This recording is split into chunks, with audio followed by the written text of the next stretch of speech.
Hello, and welcome to the Patriot Connection. I'm Malia Miskowitz. And I'm Alex Tennant. It's homecoming week at Wheeling Park High School. Patriot Connection reporter Katie Yocum previews this exciting week. Homecoming week is one of the most exciting weeks of the school year. This week is also known as Spirit Week. All week leading up to homecoming, students and staff dress up according to the themes that our student council has selected for that day. Here are this year's themes. Monday is Spirit Day or Park Day. Tuesday is Beach. Wednesday is Y2K Wednesday. Thursday is Jersey Thursday. And we wrap up the week with a day off for our students on Friday. Besides dressing up, this week is filled with other fun events and activities. Thursday, we have our homecoming parade at 6 right here at Wheeling Park. At the parade, we will introduce all of our fall sports as well as our homecoming corps and also crown our homecoming king. On Friday, we have our homecoming football game. Wheeling Park will host the Morgantown Mohegans. Kickoff is at 7. At halftime, we will crown our homecoming queen. The week's events culminate on Saturday with our homecoming dance. It will be in our gym and it is from 6 to 9 p.m. Wheeling Park students are very excited for this week. The music and to hang out with my friends. Probably going shopping for my dress. I'm most excited to hang out with my friends. I'd say like hanging out with friends. I'm most excited for the homecoming game. Just to be with my friends. Getting dressed up. Putting this week together takes a lot of time and effort. Our assistant principal, Mrs. Bugaj, and our newest history teacher, Ms. Dabrinsky, have been working so hard to make sure our homecoming is one we will always cherish and remember. I've been organizing the dances here for quite a while. I've always enjoyed it. It's something I think I'm pretty good at, I hope. I've always tried to make them very meaningful for the students and special, especially like for the homecoming court, and give them a little extra because it's an honor to have been chosen by your classmates to be on that. And even the prom, just to make things a little bit special so that it's for the students and I want the students to enjoy it. This one's been a little bittersweet. I have organized and planned it. I hope that I've done well with it, and I hope that everybody enjoys it. But I'm happy to be giving it to someone else to do from here on out. I work with a bunch of different people in student life that are helping me, and Mrs. Bugaj is helping a lot, Mrs. Daler, and I've done student council at the other school I was teaching at for the past 7 years, so I'm ready. I'm excited. I can't wait to see what the new students elected to student council want to do. Students may purchase tickets all this week right here in the food court during all 3 lunches. Reporting for the Patriot Connection, I'm Katie Yocum. Thanks to everyone who helped make this year's homecoming a success. It's a hot topic all across the country and right here in Ohio County schools. Patriot Connection reporter Will Medovic explains. Although it's not a new topic of conversation, it certainly is a controversial and trending one. Ohio County's Board of Education started this school year out by revisiting the possibility of how students, specifically in high school, could benefit from a later start time. Wheeling Park High School begins our day at 7:25 and ends at 2:30, as do most high schools across the United States. However, research shows that teens get the best sleep from 3 a.m. to 7 a.m. based on our body's internal clock, also known as our circadian rhythm. Circadian rhythm is the physical, mental, and behavioral changes we experience over a 24-hour cycle. Mrs. Daler is Wheeling Park's principal and says there are many benefits to changing the start times at the high school level. I think there's a lot of research and studies behind that concept. Obviously, we want what's in the best interest of our students' health. So that would definitely be the benefit of changing the start times here at the high school. Since the conversation began 3 years ago, members of the Board of Education have looked at different ways they could make later start times work. However, one issue that continues to complicate the discussion is after-school activities. Students involved in extracurricular activities are usually required to stay after school. One idea to change start times is flipping the elementary and high school start times. However, that would require the purchase of at least a dozen buses and hiring at least that many drivers. I think here at the high school, the biggest challenge that people are trying to wrap their heads around is what it does to after-school activities, or when our students have to leave school early for after-school activities and extracurriculars. Right now, they might have to miss a little bit of 8th period. Will a change have them missing 7th and 8th period? And the challenges that brings to instructional time. Students and teachers at Wheeling Park also have differing opinions when it comes to this topic.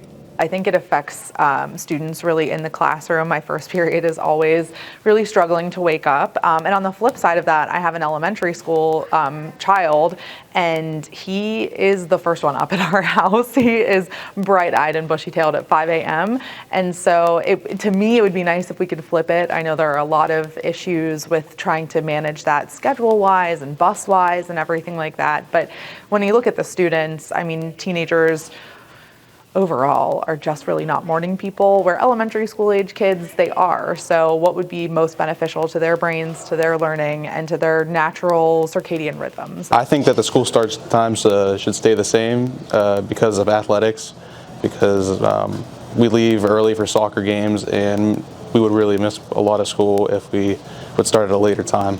I think the start time should stay the same so we still have time for after school activities. I'm more of a traditionalist, or somebody who believes in convention. I understand the idea of pushing the start time back to benefit teenagers, to enable teenagers to get more rest. But when it comes to sports, after school activities for students who have jobs, it probably is maybe a hard sell to push the start time back. They should stay the same, because when you take into account athletics, theater, speech and debate, that takes up so much of our afternoon. And if we start school later, we're going to have to end it later, and it's going to be so much harder for us who we do school sports, then we work. And also some activities, they are talking about maybe doing things before school if start times get moved back. So then that defeats the purpose of getting in more sleep anyway. And also, if you give kids an extra hour in the morning, they're just going to stay up an hour later at night. I think the time should stay the same so that we get out earlier and have time to do things after school. In late August, the board passed a resolution establishing a new committee who will create a plan for later start times. One thing is for certain, later start times will remain a discussion in Ohio County schools. Reporting for the Patriot Connection, I'm Will Medovic. We're starting a new segment this year on our newscast, and we're calling it Out and About. Our crew will scour our city and tap into the local businesses. That's right, Alex. For our first installment, we headed up to the Highlands to learn about an international chain that began in 2017 and now has one of its newest franchises right here in Wheeling. Patriot Connection reporter Anthony Neely explains. Have you been having a crazy craving for cookies? Well, come right in. Crumble has you covered. The Highland store is located next to the AT&T store and opened its doors just a year ago. Crumble specializes in gourmet cookies and features a new cookie lineup every week, which keeps the customers excited for the variety. Many people jumped on the opportunity to get a job here, including Reagan Griffith, who is a Wheeling Park alum and is also the assistant manager at Crumble's Highlands location. I was looking for something different, and when I interviewed, it seemed like a very exciting place to be, and it's something different. And Wheeling's a good place because it's something that we don't have around here. We pretty much only have ice cream, so this is a different dessert place that people can have after dinner. In recent years, Crumble cookies have exploded in popularity, with over 1,000 locations throughout the United States. Wheeling Park students love a good Crumble cookie. Is fruit pizza. Double chunk chocolate chip cookie. It's French toast. My favorite Crumble cookie is the Lucky Charms one. The cinnamon crunch cookie. The s'mores. Peanut butter chocolate chip. The pink donut. With many cookies rotating in and out every week, there are many cookies that put a fix on your sweet tooth. Reporting for the Patriot Connection, I'm Anthony Neely. A special thanks to Reagan and the Crumble staff for welcoming us. If you are a local small business who would like to be spotlighted by us, please email or reach out to our teacher, Mrs. Dillon, at the address provided on the screen. Before we go to our break, it's time for Park TV Trivia with Patriot Connection reporter Lala Woods. As the weather gets cooler and the holiday season approaches, a whopping 90% of people purchase pumpkins during this time of year. This week's question is, which U.S. state is the largest pumpkin grower? Is it A, Illinois, B, Virginia, or C, California? We'll have the answer when we come back. We're Panhandle Cleaning and Restoration, and we're gonna save you. We've got it down to a science, an absolute state of art. We do it all, restoration, cleaning, and reconstruction.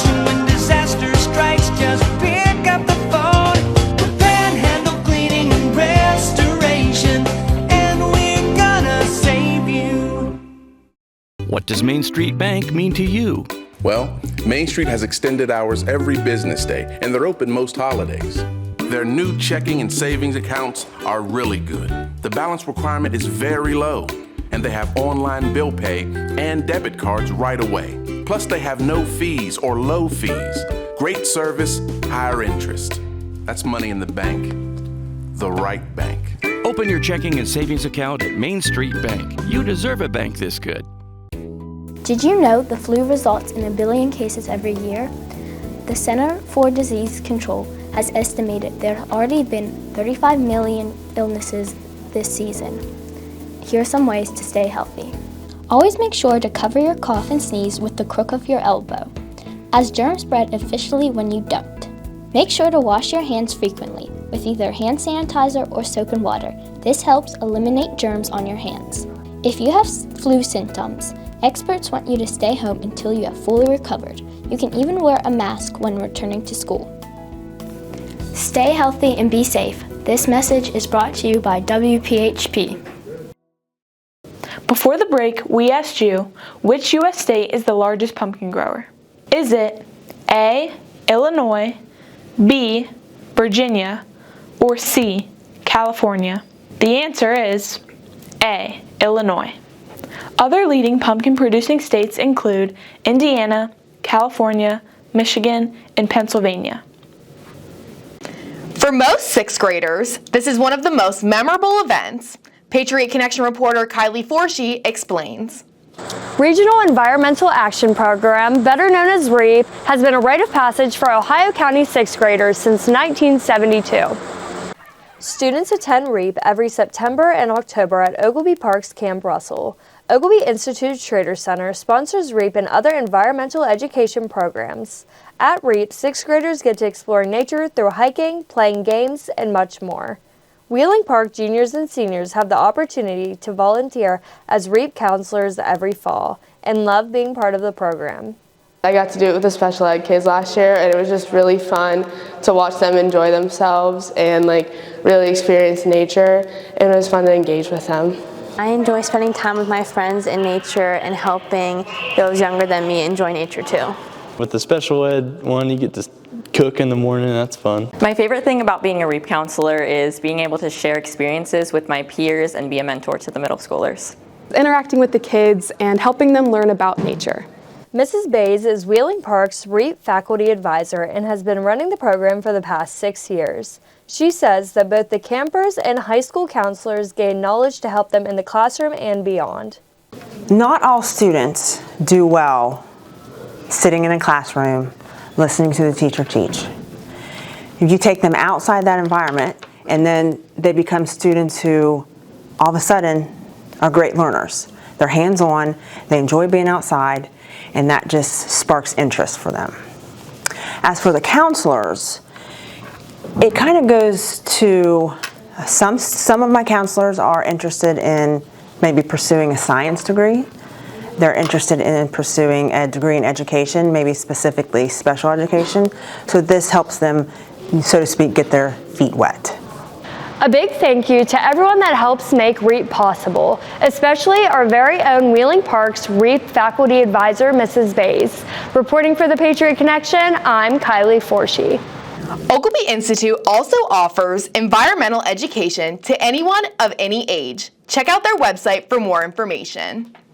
It's hard to believe that the first 9 weeks is almost over. Now that we're all comfortable in our classes, Patriot Connection reporter Michael Tran hits the halls to find out what our students' favorite first semester classes are. This is driver's ed. French 2. Driver's ed. All of my English 10 co-teaching classes are my favorite. French. English because I like to work with my kids on our whiteboard and I like to teach them how to draw their first names. Probably the Park Press because it allows so many kids to follow their interests and write about what they want to either pursue or do or what their communities are in the school. And it's just really great to see how diverse in thinking the students are and what their interests and hobbies are. Definitely have to say my favorite class is CP, Civics and Government with Coach Marsh. It's a good class, good teacher, and I have a bunch of friends in that class, so it's just fun. Delivering newspapers with Miss Dion's room. AP Psychology. Civics. Culinary, only because I think it's the cooking for me. Broadcasting right now, and I like French. Driver's ed. My favorite class is Jane with Mr. JBL reporting the P2H connection. I'm Michael Tran. The end of the first 9 weeks is October 21st, and the end of the first semester is January 10th. Now let's take a look at what else is going on at Wheeling Park High School this week. It's homecoming week at Wheeling Park High School. Make plans now to attend all of our events this week, including the homecoming parade, football game, and dance. The parade is set for Thursday at 6. The game will be on Friday, and the dance will be on Saturday, October 5th at Wheeling Park High School. You may purchase tickets all this week during lunch. The end of the first 9 weeks grading period will be October 21st. Anybody interested in playing fall baseball must sign up with Coach Myers, room R225, or message him on Schoology. You can also sign up with any of the other baseball coaches in the building, that being Coach Cook in the gym, Coach Stout, and Coach Nardoni in room R221. Fall baseball is for those interested in playing next spring but are not currently playing a fall sport. This Friday, October 4th, is a professional learning day in Ohio County schools. Students do not have school on that day. Make sure you join your class of Schoology group. Check out the school counseling group on Schoology to get your code. Looking for a part-time job? Wheeling's Laughlin Chapel is looking for an after-school classroom mentor. It provides free after-school and summer programs for children. Children enrolled are in grade K through 5. The after-school program is held Monday through Thursday from 3 to 6 p.m. and follows the Ohio County Schools academic calendar. There are no weekend or evening hours. All students must have their student ID with them at all times during the school day. You must have your student ID to get a breakfast, lunch, or be admitted at any school activity. You can purchase a replacement ID for $3 in our technology office. It is located on the 3rd floor near a school store. Wheeling Park is no longer accepting cash at sporting events. You must buy a ticket online or use a debit card if you buy one in person. Remember that all Wheeling Park students get in free to all regular season home sporting events, but you must have your valid student ID. All males who are 18 years old must sign up for the selective service. You may do so online at sss.gov, or you may pick up a form in the school counseling office. Wheeling Park High School will administer the PSAT on Thursday and Friday, October 17th and 18th. On the Wheeling Park sports calendar this week, our boys soccer team will host Lindsley on Wednesday at 5:30 at Wheeling Island Stadium. The Wheeling Park Lady Patriots will host Lindsley this Wednesday. The game begins at 7:35 and will be held at Wheeling Island Stadium. The Patriot football team will host Morgantown High School on Friday at 7. Our cross-country team will compete in Cambridge on Saturday at 10. And finally, Parks Boys varsity soccer team will host Cabell Midland on Saturday at 11. Good luck to all of our Patriots. That's a wrap for the first Patriot Connection of the 24-25 school year. We're on WLTV 14 7 days a week at 6:30 a.m., 7 p.m., and 10 p.m. For all of the Patriot Connection reporters, I'm Alex Tennant. And I'm Malia Miskowitz. Have a great day.